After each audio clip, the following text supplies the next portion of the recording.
যে কোনো ঋতু পরিবর্তনের সময় সংক্রমণজনিত রোগ বেড়ে ওঠে। তার কারণ তাপমাত্রার পরিবর্তন এবং বাতাসে আর্দ্রতার কম বেশি হওয়ার জন্য। এই সময় আমাদের ইমিউন সিস্টেমটাও দুর্বল হয়ে যায়।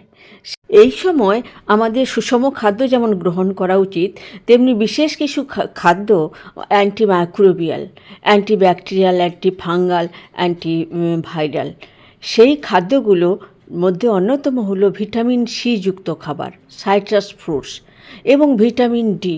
ভিটামিন ডি কিছু খাদ্যে পাওয়া যায়, যেমন মাশরুমে পাওয়া যায়, ডিমে পাওয়া যায়, মাছে পাওয়া যায়, মাংসে পাওয়া যায়। এছাড়া সূর্যালোক একটি ভালো উৎস ভিটামিন ডির জন্য। এছাড়া জিঙ্ক এবং ম্যাগনেসিয়ামযুক্ত খাবার আমাদের রোগ প্রতিরোধ ক্ষমতা বাড়িয়ে তোলে। বসন্তকালে শ্বাসতন্ত্রের যে রোগগুলো হয়, সর্দি কাশি, জ্বর, হাঁপানি, ব্রঙ্কাইটিস এবং তার সঙ্গে ত্বকের সমস্যাজনিত রোগগুলো দেখা দেয়। এছাড়া পেটের রোগও দেখা দিতে পারে। এখানে আমি কতগুলো অ্যান্টিব্যাকটেরিয়াল, অ্যান্টিভাইরাল ভেষজ উপাদান, হার্বস এবং স্পাইসেস, যেগুলো অতি সহজে আমরা সংগ্রহ করতে পারবো এবং তার 2 কি 3টে যদি আমরা একসঙ্গে মিশিয়ে খাই, তাহলে কিন্তু অবশ্যই উপকৃত হব।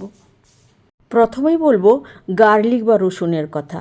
এর মধ্যে অ্যালিসিন আছে, আমরা সবাই জানি। কমন কোল্ড, ফ্লু, HSV1 ইত্যাদি ভাইরাসের জন্য এটি অত্যন্ত ফলপ্রসূ।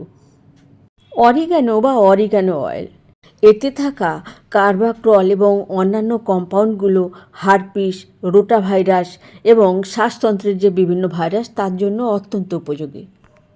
আমরা বিভিন্ন খাদ্যের মধ্যে এই পাউডার্ড অরিগ্যানো কিন্তু ব্যবহার করতে পারি।